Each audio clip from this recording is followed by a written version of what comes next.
Alrighty, welcome into Chalk Talk Social. It is Tuesday, February 10th, and the Seattle Seahawks are Super Bowl 60 champions over the New England Patriots. They got them in the rematch, a sweet, sweet victory revenge over the Pats in a defensive battle. Shoot, Jason Myers, their kicker, was MVP through three quarters with the only 12 points of the game. I think he finished with like 17 points, ended up with the only player ever with over 200 points in a season in NFL history. So Jason Myers, what a hell of a year. Unsung hero for that Seahawks team when you think about it.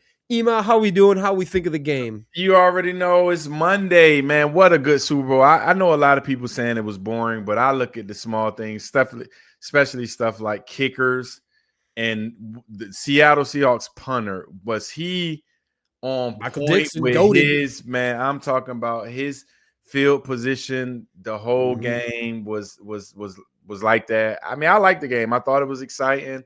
Sam Darnold didn't have to do much. I mean, Super Bowl is always an exciting day anyway, so I just love it. But Sam Darnold, what a story, man. What a story. And I also have to give you props. Your boy Milton Williams, he flashed off the screen the whole game. Like, I mean, he got a couple sacks late, but early in the game, I'm like, shit. Austin was talking about him in a year, and I said he won't worth the money, but he was one of the few players that just was hopping off the screen the whole game. He played hard, so I want to give him his props because I talk shit about him. So if you hear me now, Milton, my bad, bro. You showed up at the right time, the most important time. So my bad.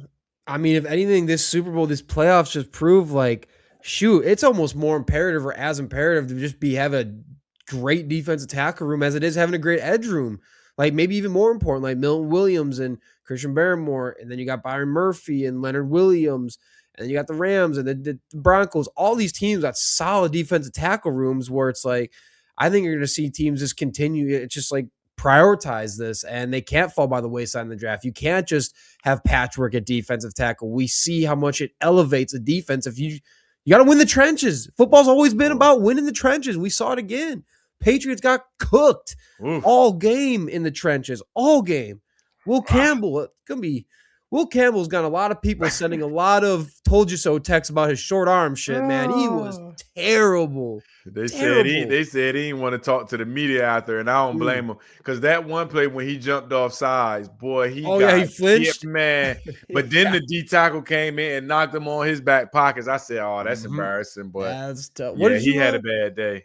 What'd you think about the? I mean, obviously everyone's talking about Bad Bunny, all that controversy, BS around it. I mean, face value. What do you think of the Super Bowl halftime show? So I was expecting more. So I'm not really a big Bad Bunny fan, but everybody hyped it. He's gonna have music to have you dancing. But I was kind of figuring it was kind of monotone to me, and maybe just his songs really didn't hit from the screen. But I like to hear bass.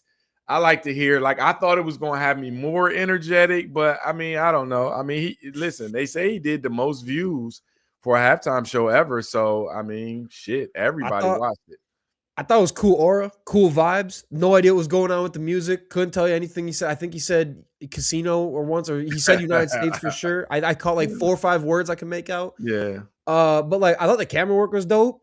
There was a flyover with the Jets at the start. Like, it was on Bad Bunny, this cool flyover, then this rotated, and then came back. It was just really cool camera work. And I thought the set, obviously you got the people in the tree costumes running around. It's like, reminds me of playing Fortnite when you're disguised as a bush running around for protection. So that was kind of funny.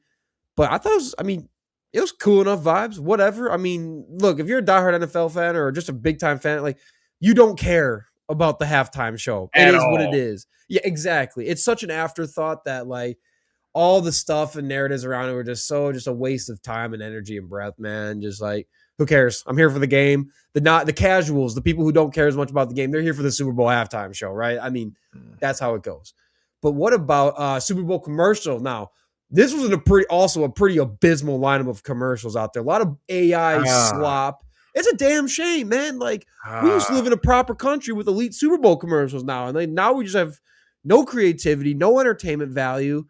Did you have one even that you're like, not one that was memorable that I was like, maybe it was bad this year, Austin. I'm not even gonna lie to you, it was bad. But I think I did realize that a lot of companies now are saying, I don't want to spend all that damn money for no commercial because it don't matter. So I didn't. And I'm with you, which I want to get more involved in the AI, but clearly AI is the next best thing coming.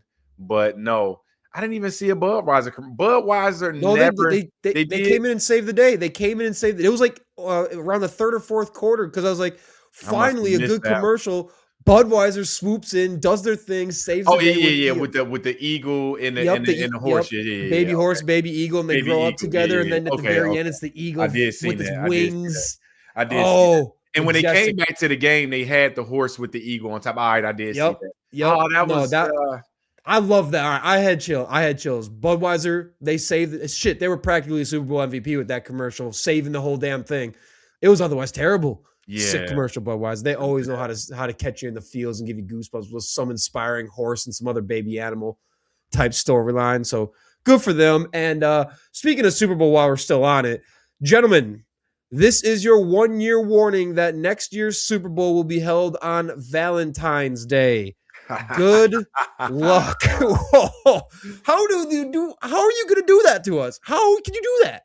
Hey, that is horrible. My girl Bouquet gonna be wings and fucking rotel sauce and no flowers, no teddy bear, no nothing. Wings. Oh, this is the only thing I can think of is the script writers have decided Jordan Love is the Super Bowl quarterback next year. That's the only thing that makes sense to me. Script writers, Jordan Love, all you need is a little love. The Packers there's some green-ish in the new Super Bowl logo. So I'm just saying this is the only way it would make sense. And, there's always that point throughout every year. It's like, oh, that's the point where the script writers told you so. We already know the script writers are trying to tell us something. And I'm going to just keep dying on that hill that Jordan Love. Wishful thinking. It's wishful thinking. It's wishful thinking. It's wishful thinking. Come on. It's the only thing that makes sense. This is blasphemy. You can't do this. There's going to be so many gentlemen, good guys, getting broken up with because what are they supposed to do? It's a Super Bowl.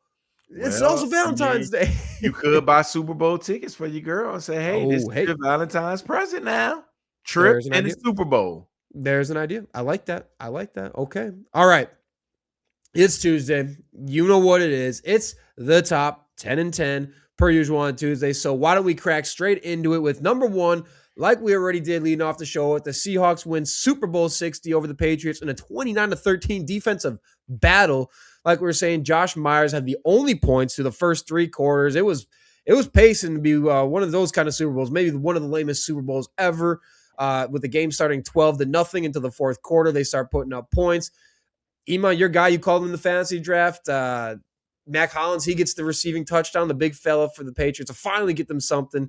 Devin Witherspoon and Derek Hall, both drafted from acquired picks in that Russell Wilson trade back once upon a time. Both finished with 2 sacks. Witherspoon very easily could have ended up as the MVP with his just insane performance. He had a pass deflection. He was a part of that big fumble at the end, the forced fumble on Drake Maye. He was flying in on blitzes. So Macdonald just used him to the best visibility. He's just a great do-it-all cornerback in football. And then that Patriots offensive line, especially Will Campbell, with 14 pressures allowed, just got bodied in the trenches all day. And Drake Maye played mostly terrible. That was being a large part of it. Drake Maye looks super regular, like he has all playoffs. What's next? Hey, Super Bowl MVP was awarded to Mr. Kenneth Walker, 161 total yards. I mean, and if you've ever watched Le'Veon Bell, we was looking at the 2026 Le'Veon Bell. Walker had 100 yards through the first half. I mean, Donald didn't have to do much because with his 135 rushing yards was the most in Super Bowl in this century, which is kind of crazy that we're in a throwing league and a running back actually won that game. And I mean, this guy was showing super patience, waiting for the hole. But when he got in that hole, I mean, I seen a few whoop, whoop, and getting upfield, man. But what a night from Kenneth Walker. Not only that, I heard the story about his dad. This was his dad's first actual game inside the stadium, watching him play. His dad comes to Seattle, but he has an issue with like large crowds. So Kenneth Walker agent kind of convinced his dad to finally come in the stadium. So what a night for Kenneth Walker to give his dad his first present in the stadium, seeing his son rush for the Super Bowl MVP. So, hey, listen about it. He's about to get paid, too, because I want to say his contract's up. Kenneth Walker's about to get in the money. He earned himself a bag. Hopefully they might tag him. I mean, otherwise, if they keep him around, it was a tough night to be Zach Charbonnet's workload in that backfield because he just got cut in half. Yeah. Speaking of tough nights, Atlanta Falcons star rookie edge rusher James Pearce pretty much validates all the pre-draft concerns around his character with a wild weekend, a wild little event where he walks out with 2 counts of aggravated battery with a deadly weapon, aggravated stalking, and fleeing police. He was taken into custody after crashing his vehicle in a police chase. Apparently, this was all going down with a WNBA player, Rakia Jackson, who Pearce hit her car with before then striking a police officer with his own car trying to evade the scene. So this dude coming off 10.5 sacks as a rookie, looking like he was going to be a star in the league, and now he very well might never be welcomed back into football again, threw it all down the drain. For what? Just a terrible thing to see. Another just wasted talent in the NFL. Just can't keep his nose clean off the field. He might never play in the sport again after this one. So that sucks to see, man. What's next? Freaking idiot. David Njoku officially announced he will not be coming back to Cleveland. He's a free agent. They're going to have to find another weapon. He had 9 years with the Browns. I mean, he had up and down seasons. He ended up being not a Pro Bowler, but a superstar tight end. 384 receptions, 4,000 yards, whopping 34 touchdowns. Mr. Harold Fanning kind of showed Howard Fanning Jr. kind of showed that he will be tight end 1 next year, finishing with 72 catches. So I guess Njoku feel like, hey, maybe it's not enough room for me here. So let me get out on this free agent market and see where I can get. He will be top 3 tight end on a free agent with Kyle Pitts and little agent Dallas Goedert. So I figure I'm taking Pitts and Goddard over Njoku, but we'll see if he'll be able to find a team, maybe like the Patriots or somewhere who needs just another pass catcher. So David Njoku won't be part of the Shador time era in Cleveland. Already seeing the Patriots rumors with Njoku would make a lot of sense. The disgraced Adam Crazy Eyes Gase, if anybody remembers that name, makes his return to the NFL, joining the Chargers staff. He hasn't coached since an abomination of a head coaching run that ended with the Jets in 2020 when they went 2-14 and a 32nd ranked offense when Gates was brought in to develop who other than Sam Darnold at quarterback. And the rest is history with that one. So he's going to come in and serve as the passing game coordinator for the Chargers to get going what was at one point presumed to be the next great offensive mind in the sport, led to just weird moments at the podium and a lot of really bad offenses with the Dolphins. I think he had like a good stint, obviously got the head coaching job from, but oh man, the Jets was just, we've seen a couple Jets teams that are hard watches. The Adam Gase 2020 Jets were a tough watch. What's next?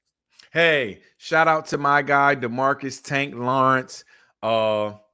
Finally got his Super Bowl, but it's also starting to let us know that Jerry Jones is just getting too old for this. A guy that he did not want to re-sign in, thinking he wasn't going to do anything for our defense. And what did he do? First season with Seattle, he wins a Super Bowl. But DeMarcus Lawrence actually said this, that, he knew he wasn't going to win a Super Bowl in Dallas. So he wanted to get out and try to get on a team where he could just be a part. And not only was he a part, he was a big part of what that Seattle defense was all year. I always loved Tank. He always played hard, just a guy that every down, run stopper, rush the passer. So Jerry Jones literally lost Micah Parsons and Tank Lawrence in the same year. And look, Tank won the Super Bowl. Micah Parsons was having a great year until he got hurt. Jerry Jones, it's time to step back and let somebody else handle that, because clearly you don't know what's going on and you're being cheap and not wanting to pay the important guys to help that defense. So shout out to my guy, DeMarcus Tank Lawrence. I'm telling you, I always loved the way he played when he was in Dallas. So shout out to him getting his first Super Bowl in the first year with Seattle Seahawks. Did the same thing happen with another DeMarcus? Yes. DeMarcus Ware Soon as he gets left, get a Super Bowl. not a good track record, Jerry. That's maybe stop making decisions on who's just re-signing on that defense. But over to the NBA, where they have a toxic tanking culture that just seems to be getting worse by the week, worse by the month. This time it's the Utah Jazz getting caught red-handed in a blatant tank job, pulling their starters. This one is not the first instance of NBA teams blatantly tanking. It's gone on for some time, but it's an egregious latest example.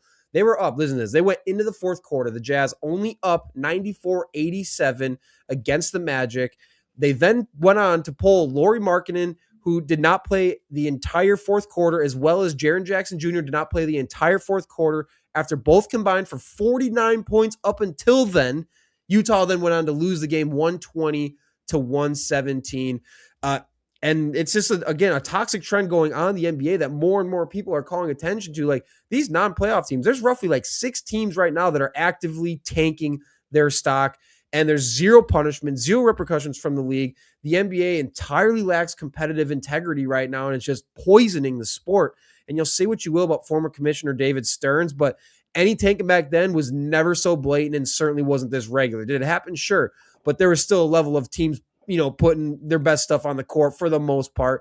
It was never this blatant. The league does not care about their fans. They care about the mega partnerships with the betting apps. It's becoming more and more clear that just Adam Silver, man, this guy has got to be one of the worst professional commissioners in the history of professional sports. What's up next?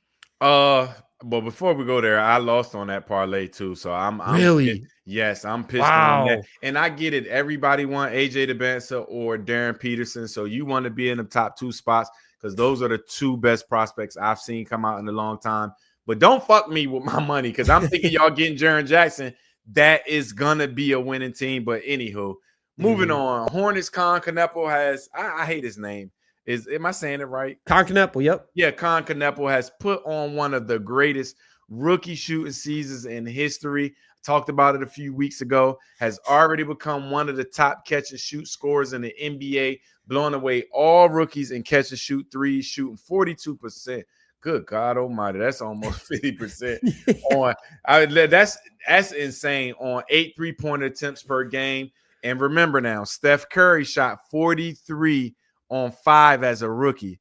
So just imagine if he keeps getting better. And I'm not saying he's Steph, but he's clearly about to become one of the best shooters who ever came in the game. He's averaging 19 a game and already has the 6th most 3-pointers by a rookie in history.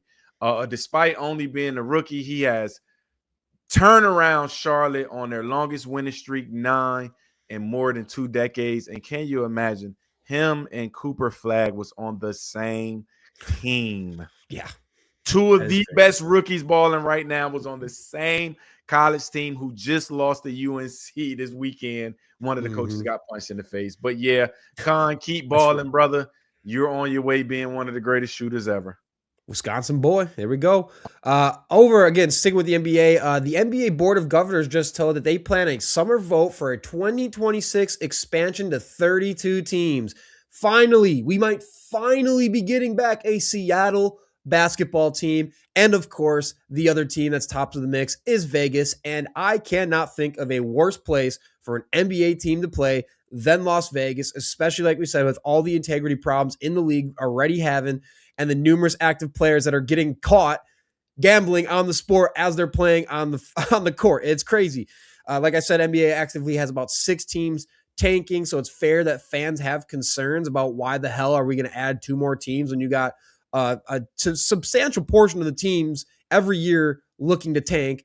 But with the teams in question, Seattle and Vegas, Seattle's Climate Pledge Arena stands completely NBA ready. They just went over a $1.15 billion renovation that they're hosting the Seattle Kraken in right now, while Vegas has T-Mobile Arena and a lineup of just different teams like the Knights and Raiders already in place to set some precedent around being event ready for those types of things. But as of now, each team would only be able to protect 8 players. So start thinking about who would you protect if you're on a team. It's really going to dilute a lot of these rosters, if you get down to nothing. It's going to, if this happens, it's going to really emphasize a kind of a shift in roster construction too, where they're going to have to really start stacking up the top of their roster because depth is going to be hard to come by. we'll see how it goes. It's going to be good for players because, there's so few players who get in the NBA right now because the rosters are small. There's only 30 teams. So it's going to definitely be more opportunities for more players and second round guys to kind of come up and, at least get an opportunity. So that'll be cool. But yeah, will be interesting. Kind of crazy that they're going to expand to Vegas potentially, knowing that players are actively getting busted gambling. That's nuts. But what's next? All right, last, I'm going to stick with ball. Hey, y'all know I love to put y'all on with somebody. Women's college basketball. Kiyomi McMiller has been putting on the show the past few games, averaging 30 points. And this weekend against number 12 Michigan State, she had 37 points, 8 rebounds. She's not passing much, and 3 assists. But when I tell y'all need to go look at her highlights. I'm saying this, and I'm going to say this now. She is the best ball handling girls basketball player I've ever seen in college.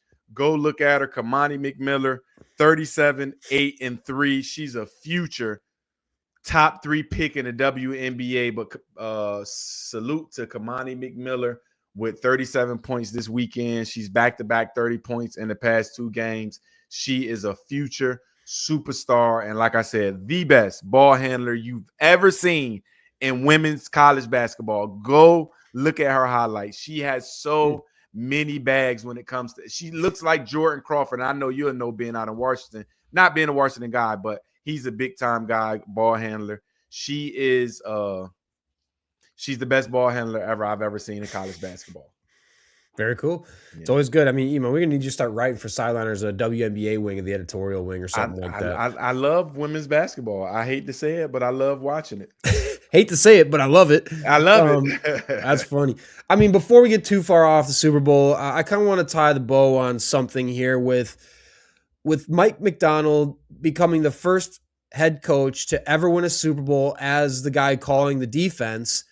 I think a lot of folks are talking about him transcending the sport a little bit, right? For the last decade, last decade's been the McVay-Shanahan era pivot to just these dominant offensive, stacking offenses, offensive head coaches being all the rave and craze to, we got to get the next young offensive guru in here. But what Seattle has proven is we very well could be shifting eras. Now John Schneider, Seahawks GM, and Mike Macdonald have kind of given us the blueprint for what it could look like to build around a defensive coach, stack up his defense. I mean, I don't know if you had any thoughts on it, but obviously Jeff Hafley gets a head coaching job. Robert Saleh's back in the mix now. Jesse Minter gets a head coaching job. I think we might, obviously NFL's a copycat league. Everyone wants to do what's working, and Macdonald and Schneider in Seattle, they just told you what to do, how you can do it, and you don't need. Kubiak's an offensive guru, and that's where it's just tough to really decipher how well this is going to work. And we're going to find out next year with no Kubiak in town how well this truly can work. But I think it's going to start transcending the sport away from like the McVay-Shanahan era back into like remember the early 2000s? Lots of defensive firepower and everything was defense. I'm curious to see if the league's going back in that direction. So initially, it's hurt my heart because I went from Dallas to Baltimore, and to understand this guy was right in our crib. He was in our house, and we just stayed with Harbaugh way. Could you imagine him in Baltimore with the guys that Baltimore has? To me, which they don't have the D-line that Seattle had. But, what a play caller. I like his spirit, too. I can see him. He's like the young, cool Belichick. Let's just be honest. Belichick was kind of rough around the edges, no emotion showing. He's the young, cool Belichick. And I'm just so pissed because we had him.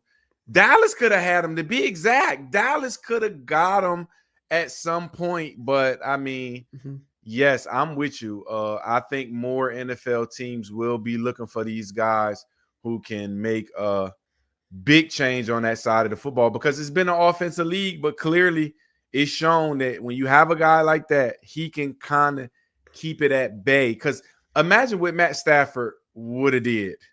Oh, just be honest. Imagine what Matt Stafford would have did if he didn't stop him a couple times. And granted, Matt Stafford cooked him a couple times, but he did just enough scheme-wise to give his team a chance. So, yes. Don't get me wrong. I don't. we got a defensive guy in Baltimore, and I'm just listen. This gives me I'm with you. This gives me hope for next year that Jesse Mentor is a chip off his block because he was with him too. They run the same defense, so I'm hoping Jesse Mentor is a chip off this guy's block so we can get the same shit in Baltimore. But yeah, Mike Macdonald is an awesome coach, and he's just he's a good leader too, man. Because just to see how his team just all was together, and I mean, and shout to Clint Kubiak too. I don't want to take any credit away from him. I mean, to get Sam Darnold at this level, he's going to show whether he's head coach material or not. But man, Mike Macdonald is a boy wonder when it comes to defense. I was seeing some stunts that I've never seen, blitzes that I've never seen at a time. I never seen them. So yeah, the way they used Devin Witherspoon was crazy. Yeah, I'd be excited too. Ravens fans, big winners of that one. Getting Mike Macdonald, like, co-worker, a lot of similar philosophies back in town, like might be a big win. But I think the thing here is, man, is like everyone, like we're still in a phase of NFL teams want to find the next brilliant young offensive mind. But Macdonald is in year 2.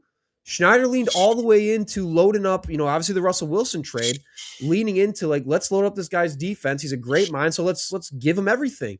Right. And now we've seen the blueprint for like, all right, we can also go chase the brilliant young defensive mind and win a Super Bowl. Because again, if you can pull away in a Super Bowl off of only field goals through 3 quarters because your defense has allowed 0 points to the second place guy to the MVP award, there's a high chance other teams are going to start to duplicate what was going on in Seattle and at least try to. And again, as great as Kubiak and Darnold and JSN have been, they didn't score a touchdown to the 4th quarter. And it didn't even matter. They were pulling away with field goals. Like that's crazy.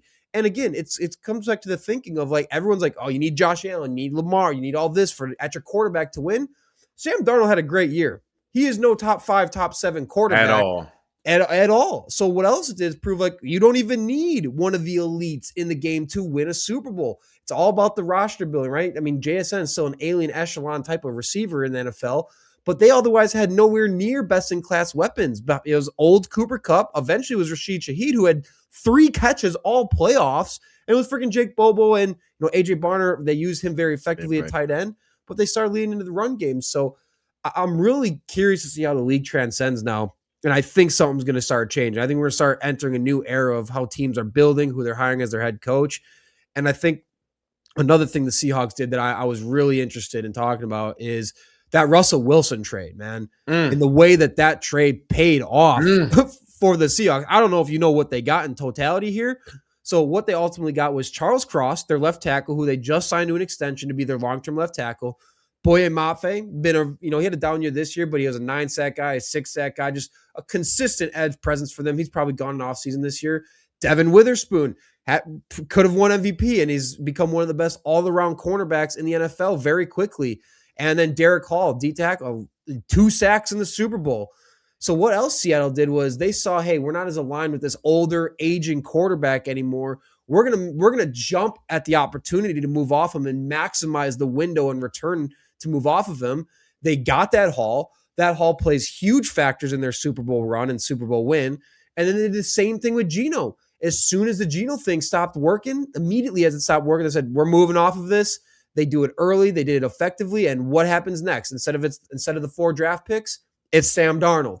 So I think John Schneider is putting on a damn masterclass over there in Seattle. And listen, Austin, I'm glad my team's in the AFC because they're not getting worse next year. They're only gonna get better. A lot of that team is coming back. So listen, you got money to work with. Yeah, your boys got to deal with them. I'm glad I'm in the AFC because that team is gonna be there next year, and hopefully they don't do what Pete Carroll and them did.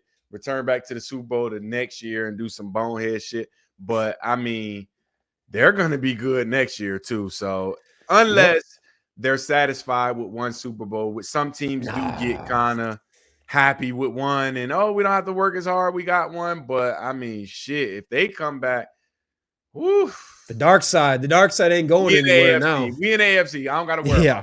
I'm not thrilled. I'm not thrilled that it's, they're going to come out next year as heavy favorites to run it back again, and can't blame them for that. No chance. I mean, they're probably going to add another stud receiver. I mean, even if they, I don't know what they'll do at running back with Ken Walker. Charbonnet looks really, really nice either way. It's going to be interesting, though. The OC, I mean, again, either way, if you stick with a defensive, let's say we do go into this new era of defensive-minded head coaches, you still got to nail the OC hire. It still matters so much. And now they're not going to have Kubiak. It's going to be interesting. There will be changes. I mean, we saw what happened in Detroit when Ben Johnson left. Oof. It was bad to the extent that Dan Campbell had to take over play calling midway through the season. It did get better, but there will be no such thing when you have a defensive-minded head coach like that taking over play calling. Macdonald will never, ever do that. So OC hire, still ultra critical. But, yeah. And then kind of last thing on the Super Bowl before we totally move off of it, Drake Maye had a really bad playoffs, and even worse Super Bowl. And you can attribute a lot of it to how the offensive line played throughout. Either way, they got to the Super Bowl off the performances of their defense. And some Drake Maye on his legs, the occasional nice throw from Drake Maye. But, I mean, I'm sure you saw it in the Super Bowl. He was missing a lot of throws. He was late on a lot of throws. And that Seahawks front was causing him a lot of panic. And he's young, and he'll have to work through that now. But does he deserve similar criticism for playoff play as what, Justin Herbert gets piled on him, despite the age difference and play gap? Yeah, well, see, now I give him a little leeway. He's only been in the league 2 years. He played at UNC, but we talked about it a week ago. Listen, wins and losses are on the quarterback. When you win, you're second place in the MVP, so you got to wear this shit, Drake Maye. I was a little confused why he didn't go to his legs a little bit more when that pressure came, just like take off. But, I mean, he also just missed some throws. Like, I'm being honest. Some throws I looked at, like, I can make that throw right there. So I was kind of shocked, but I know the Super Bowl is a big game. I'm not giving him an excuse that he was hurt. Maybe he got hurt a couple weeks ago. I don't know. They're trying to say that. No, we're not going to let you get away with that. Not Justin Herbert yet. Can't give him that because he did play well to get him there. But Drake Maye, you got to take some of this criticism because you play quarterback. Just point blank, period. You were runner-up in MVP. We wanted to see you play better. But I understand it's not all on you. The line played bad. Receivers just were nowhere. I mean, Stephon Diggs and Cardi B was up all last night. The night what is that about? Oh, my. Mid-game breakup or some shit? Yeah, what is that? It was like that kind of affected him. So it's not all on Drake Maye. But Drake Maye got to wear it because you looked at like Billy Kilmer. My rec league coach used to call bad quarterbacks Billy Kilmer all the time. And I still don't know who Billy Kilmer is. But you look like Billy Kilmer last night. Somebody look him up for me. Let me know. But, yeah, Drake Maye, you got to wear it. You got to wear it. Hey, Drake, the schedule Jesus Maye. He's facing the backlash that he deserves. Everyone talked about the schedule with him all season long. And then he gets into the playoffs and faces some real damn, good competition. The Broncos defense, the Texans defense, the Chargers defense, the Seahawks defense. He faced 4 seriously good defenses, and he was arguably the worst player statistically every game. And his play, I mean, he won an AFC championship game with under 100 yards passing. Like you said, validating that wins are not a quarterback stat. His defense pulled him all the way to the Super Bowl with how he played this postseason. And that's not to take away. He made a couple good throws. Of course, he was really effective as a runner. But again, the MVP front runner, regular season, that's a regular season award, sure. But he had 57% completion percentage in the playoffs. That's terrible. Only 6 touchdowns, 8 turnovers, and took 21 sacks. So like I said, like you put anything even schedule related aside, sure, was he banged up? Great. Justin Herbert was banged up to all hell when he started the playoffs too. Was his O-line terrible? It absolutely was. Justin Herbert has had 2 terrible offensive lines the last 2 years, but like that seems to get forgotten in that narrative as well. And then looking at the play calls are Josh McDaniels. I don't know what the hell happened in that game. He got babied by Mike Macdonald, but I mean, Justin Herbert, his OC just got fired. A little bit difference in the play callers as well. And it's not like Justin Herbert is out there balling with elite, best of the world weapons. It's old Keenan Allen, still trying to figure it out. Quentin Johnson, Lab McConkey's good, but like, you see what I'm saying here? I'm saying like Drake Maye is about to get a first place schedule next season. Oh, fair. He gonna have to. Hey, if you are who you are, we gonna see next year. Barbecue and mildew. Yes, sir. And I'm going to say there better be some damn consistency in the criticism for Herbert and Maye, because what we just saw from Maye in the playoffs is everything that Justin Herbert gets bodied for by everybody, and a lot of commonalities. Like I just listed there, that like this is like the show me the difference in the picture. It's the same picture. That moment from Pam in the office where she's just trying to distract Creed. Like find the differences in the picture. And it's just the same picture. I mean, hey, both big, tall, lengthy quarterbacks. Like there's so many similarities when I just watch all playoffs from Maye compared to what Justin Herbert gets bodied for in his playoff appearances as well, the last 2 years, especially how things have gone. So I'm just saying we need to be, I hope, Drake Maye, he looked really good, but we're about to find out, because if this playoffs tells us anything, there's rightful doubt about how good is he actually when he is facing these best defenses. It kind of validated the schedule argument that everyone got so annoyed by. It kind of validated it. Is that wrong? Is that wrong? Yeah, because making it to the Super Bowl is making it to the Super Bowl. It is, sure. Everybody in the NFL are all drafted. They were the best in college. So sometimes I think you kind of to me, I don't think there's no weak schedule in the NFL, because every NFL team every Sunday can put it up. But I get what people saying. The AFC didn't have any elite defenses like Seattle. So I don't know. I mean, like I said, I like Drake Maye. I think he needs room to grow. I just don't want to say, they had a terrible schedule. It's the NFL. All those guys are the best in the world. So he has had some great games, but they also got to give him some more weapons too, man. Because I mean, Douglas and come on and Booty, but once again, I don't think it's all on him, but he has to wear 57% is bad. That's just there's no beating around the bush with that. That's just bad. So maybe next year you can get it right. We'll see though. I mean, yeah, one of his receivers, his biggest play of the game, Kyle Williams, was pretty much tripping the streaker on the field. Have you seen this stuff around this? Did you see this? The guy placed allegedly. The thought is they do it every year. They do it every year though. Placed the bet that someone would streak. Bought, spent $50,000 to be, right there, jump over. He placed his whole life on it, and then just was the one who made the bet execute. And he's making money out of it after all the fees, after all the ticket costs. He made money from streaking on the field and getting busted and put in jail and having fines and all that shit.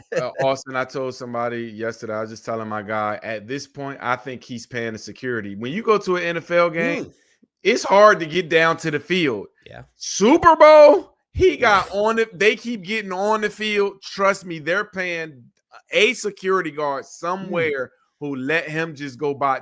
I'm telling you, Austin, when you go to an NFL game, it is hard to jump that fucking fence and get on the field. But I'm surprised that FanDuel is still, or whatever website is still allowing people to bet on that when they know the person's betting is the person doing it. Next year, I'm betting though. I'm not gonna lie to you. I'm gonna save $1,000 and I'm gonna bet $1,000 that somebody streak.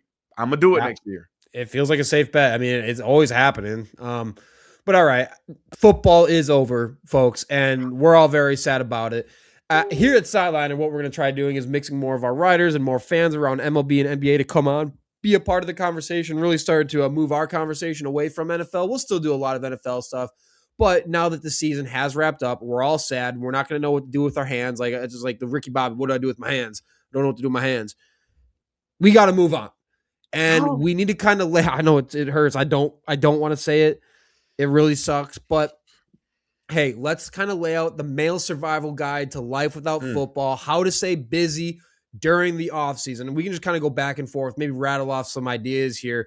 But I mean, first for me, I'm just going to get on board with whatever video game all the boys are playing. I'm going to get a little bit greasy. I'm going to become a little bit more degenerate. I'm going to kind of get back in my groove on the sticks and see what we're doing on the battlefield type of thing. What do you guys, an idea? Hey, finally, guys, on Sunday, Monday, Thursdays, even Saturdays, we can start having conversations with our girlfriend now. We can open our doors, our man caves. We can let them in. Ask them how their day was going. How's the job treating you, baby?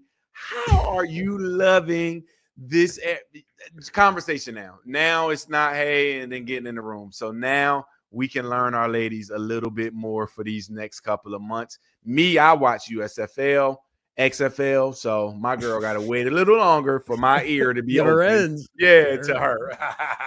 I mean, there's a lot of ladies jumping for joy that their Sundays are back. That's another thing you can go out and do. Go have some brunch with the ladies. Earn your keep a little bit. Start racking up the brownie points for next football season. I'm telling you, this is what you're going to want to do, especially with next Super Bowl being on Valentine's Day. Start racking up the brownie points, a couple more Sunday brunches. Maybe if y'all go to church or whatever you do, go to service. I don't care. Early afternoons, maybe take her on a nice stroll while it's beautiful weather out. Just really start racking up these kind of, like I said, get the brownie points in while we can. Hey, guess what, fellas?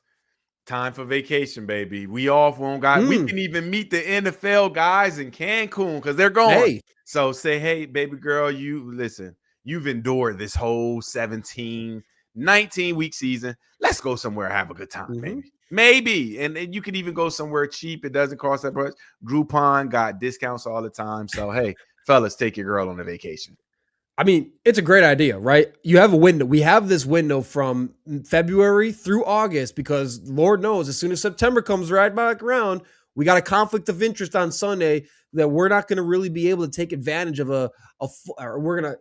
we'll take advantage of a Sunday being on vacation, but we all know in the back of our heads, we're thinking football. We're going to be trying to find a way to watch the football game. Shoot, when I was at a buddy's wedding in Mexico, a destination wedding, Packers were playing. The whole groom side was at the bar watching the Packer game. To the very last minute, we had to go to the wedding. So it's not going to change. Maximize this window, gentlemen. We got a half a year to maximize here now in this window. Speaking of, get out there. Start giving your Sundays to the tee box a little bit more. Maybe shed a couple of 2-3 points off the box score by the end of summer. Again, Sundays usually are getting a little bit bogged down by the game. Now you got time freed up. You got a lot of beautiful afternoons and mornings handy for a good tee time out there on the box. So that'd be my next thing too. Get out on the golf range a little bit. I know we're all working on that handicap.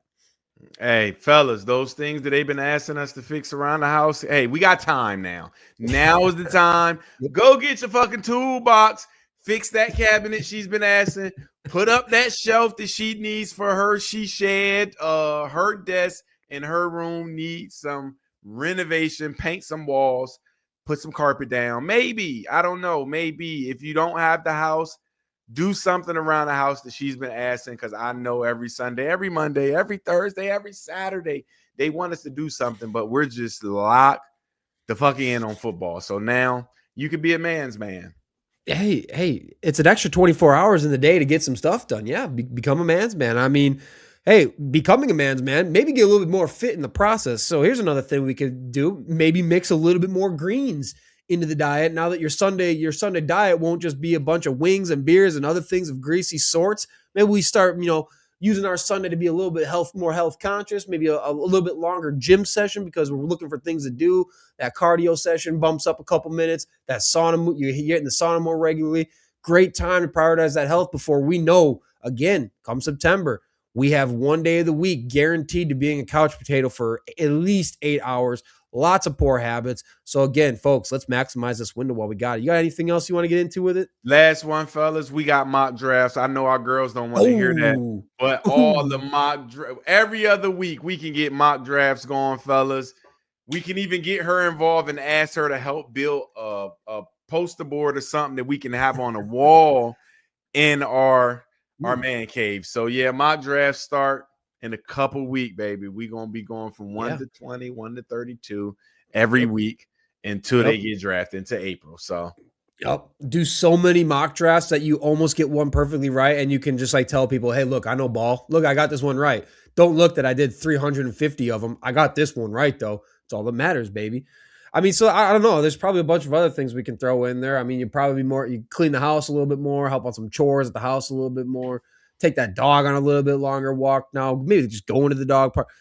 The whole world is our oyster now, folks. Boys, we got a lot of things we could do that it just wasn't open to us on these Sundays that we've been occupied. Thursdays, occupied. Monday nights, occupied. Late season, Saturdays, football, college football, occupied. We just got back and forth. I don't want to do it. I don't want to do it. No, Austin. I don't want to do it. I don't like this. I don't want to do it. This is the most difficult time for me. No football, man. But it's all good, man. It's all good. Just what's that one stretch? Is it June, July, where there's literally nothing going on for like a month, and we're just crawling for a month just to get back into preseason, some OTAs, camps. Like we're just barely hanging on by a thread, like the completely dehydrated, can't breathe, like just clawing to get the football season come July. So it's not as bad as it's gonna get. It's gonna get uglier. Yeah. And it gets painful towards July. It gets really painful. I don't know what to do with myself once we get into those stretches of time. I be watching 7-on-7. I'm telling you, I love ball so much. I be watching high school 7-on-7. I mean, shit. I be that bored. Rec League, Pop Warner. I'm at them games standing in the back. They like, oh, your man out there? No, I don't know any of these fucking kids out here. I'm just out here watching the game during the summer. So yeah, I'm the big loser to watching Pop Warner where I don't even have any kids playing. But hey, we'll see. Yeah. So yeah, I think that should be about everything for today. I mean, I don't think there's much else to cover in the world of sports right now. I think we hit on a lot of good things, but we'll start getting into it more. We'll have a fan come back on the show on Friday per usual. We'll try to get the Jets guy back on. But until then, we'll see. But before we go, we gotta get shouts to Joey. His prediction for the score was closer than all of ours. I think what he had like 30. I think he said 31. Would you say 31-14, Joey? I want to say. Did you nail it? Yeah, I think he was close because I think. Yeah. Yeah, I think it was like 31-14. He said it was going to be a blow. I was like 31-14, he said. And I mean, shit, 29. God, really? Yeah, I do remember you saying something like that, actually. Now we're talking about it. But I tried to listen to myself too well, and I bet on Holani to get a touchdown, and I didn't get it. Oh, man. That's all right. Yeah. I mean, you was the closest on the score.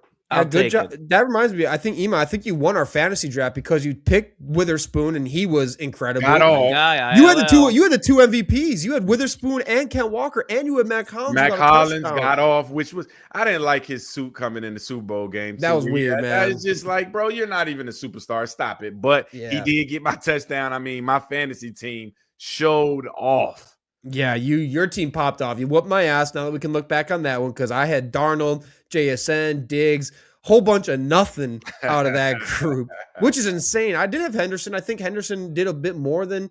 Yeah, but I had in a couple weeks. Yeah, I had nowhere near the Super Bowl firepower that you brought to this one. So congratulations to you and Joey. I'm clearly the one who doesn't know ball out of this group. Y'all know better than me. Well, you're now kicked off the show, and it's Iman and me moving forward. So good luck. I hope everybody enjoy. It's going to be great. I hope nothing but the best for you guys and Chalk Talk Social going forward. So hope next show is great on Friday. And until then, we'll see y'all then. Well, they'll see you then. You might not see you.